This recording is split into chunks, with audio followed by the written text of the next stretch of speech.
नमस्कार, आप देख रहे हैं मेरा हक मेरा देश। आइए नजर डालते हैं इस वक्त की बड़ी खबर पर। कोटा में खाली हॉस्टल और गिरती चमक, क्या उखड़ रहे हैं कोचिंग इंडस्ट्री के पांव। Ground report. पिछले 2 दशक में 10 लाख की आबादी वाले कोटा शहर में कई इलाके हॉस्टल में तब्दील हो चुके हैं। हर तरफ इंजीनियरिंग और मेडिकल की तैयारी करने वाले छात्र दिखाई देते हैं, लेकिन अब कोटा की चमक धीरे धीरे फीकी पड़ रही है। छात्रों के दम पर अरबों रुपए की कोटा कोचिंग इंडस्ट्री की सांसें अब फूलने लगी हैं।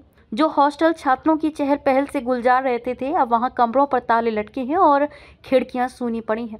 इसका असर हॉस्टल इंडस्ट्री ही नहीं बल्कि शहर के बाकी लोगों पर भी पड़ा है, जो छात्र कोटा की अर्थव्यवस्था की बैकबोन कहे जाते थे। जब उन्हीं की संख्या कम होगी तो अर्थव्यवस्था पर असर पड़ना लाजमी है। सवाल है कि आखिर आईआईटी और नीट कोचिंग के नाम पर जिस कोटा का नाम लोगों के जहन में सबसे पहले आता है, उसकी ऐसी स्थिति क्यों हो रही है? बच्चे कोचिंग के लिए कम क्यों पहुंच रहे हैं और क्या कोटा इस संकट से उबर पाएगा? छात्रों की संख्या में कितनी कमी? 90 के दशक में वीके बंसल ने कोटा के विज्ञान नगर से बंसल क्लासेस की शुरुआत की थी। कुछ बच्चों को कोचिंग देने से शुरू हुआ ये सिलसिला देखते ही देखते एक बड़े कारवां में तब्दील हो गया।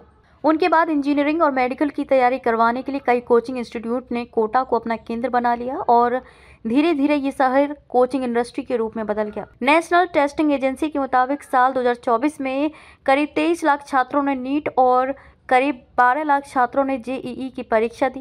कोटा हॉस्टल एसोसिएशन के अध्यक्ष नवीन मित्तल का कहना है कि पिछले 2 दशक में ये पहली बार है जब कोटा आने वाले छात्रों की संख्या में 25 से 30% की कमी आई है। ऐसी ही बात ई कोर्स के फाउंडर और 2 दशकों तक कोटा कोचिंग इंडस्ट्री में काम कर चुके डॉक्टर सोमवीर तायल भी करते हैं। वे कहते हैं कोरोना के बाद इतने बच्चे आए जिसकी उम्मीद कोटा ने कभी नहीं की थी, लेकिन धीरे धीरे बच्चों की संख्या कम हो रही है। इस साल तो हालत ये है कि करीब 1 या सवा लाख बच्चे ही कोटा आए हैं। हॉस्टल इंडस्ट्री के हाल। कोचिंग के लिए आने वाले छात्रों के लिए कोटा में हर तरफ हॉस्टल दिखाई देते हैं। दक्षिण कोटा का विज्ञान नगर, महावीर नगर, इंदिरा कॉलोनी, राजीव नगर, तलवंडी और उत्तर कोटा की कोरल सिटी छात्रों का गढ़ है, लेकिन अब इन इलाकों में हर तरफ हॉस्टल या घरों के बाहर टू लेट लिखा दिखाई देता है। बाहर से चमकती हुई कई इमारतों के अंदर कमरों पर ताले लटके हुए हैं, तो कुछ हॉस्टल ऐसे हैं जिन्हें लोगों ने कम किराए की वजह से बंद कर दिया है।